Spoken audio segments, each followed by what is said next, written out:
All right, chip of the day. We have a microchip, an MCP4725, very, very, very common part in the Arduino world. You can get these little tiny boards, and the part is a real tiny little part. It's a 6-pin SOIC6, whatever these things are. Yeah, it's super tiny. And what is it? It's a 12-bit D to A. So quite handy, right? Here, right here, SOT23-6.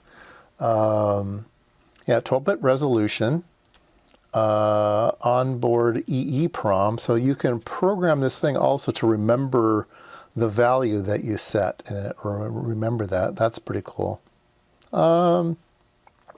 It can operate from 2.7 to 5.5 volts. It's I2C. I love I2C.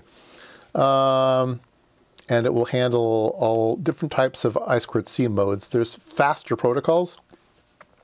100 kilobits per second is standard, and you can zoom it up.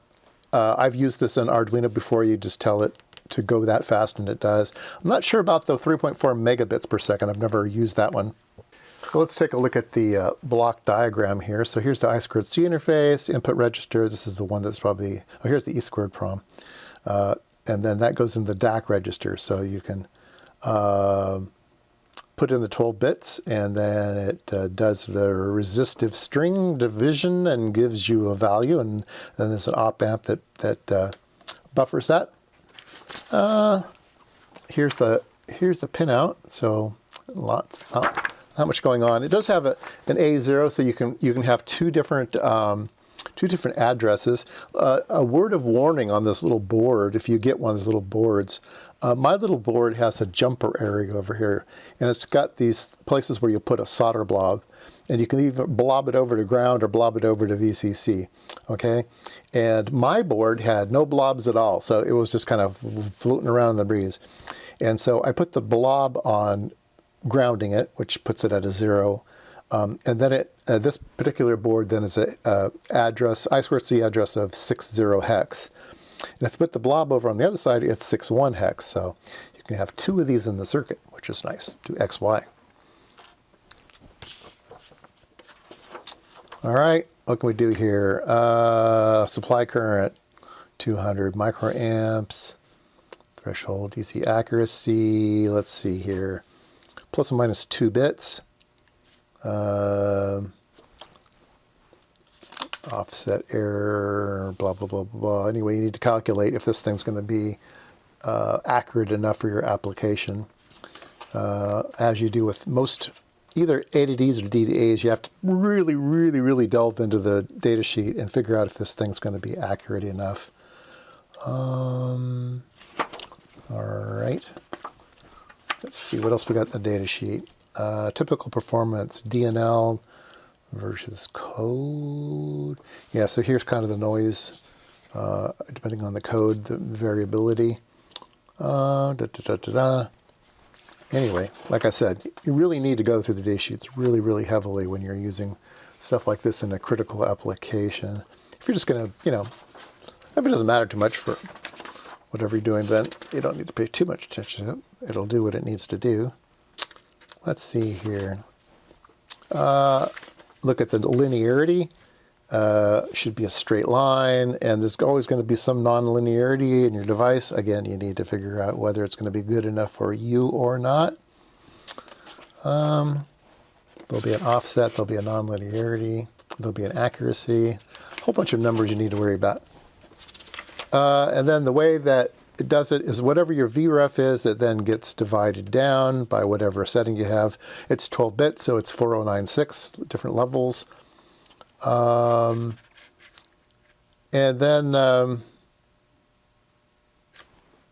this particular part does not have a separate, I'm looking right now at it, does not have a separate VREF pin. Okay, it's going to use whatever voltage you put in to run it as the VREF.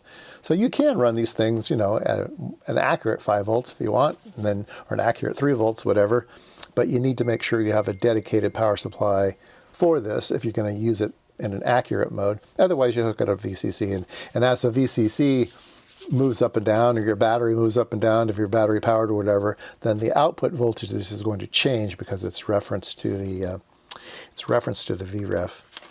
So you could do something like you had a 5-volt system. You could regulate it down to 3.3 volts, and then send that 3.3 volts into here, and then that will be a more accurate way to use it. Today we're just going to be using it with 5 volts and call it a day. All right, so I have a little program here. There's an Arduino library for these, so they're easy to use. Let's see, ground out. I want to make sure I put it in the board right. Here we go. Okay, so I have I2C, I have power and ground, and then this is my output pin here, okay? And so let's turn on the oscilloscope, get it warming up.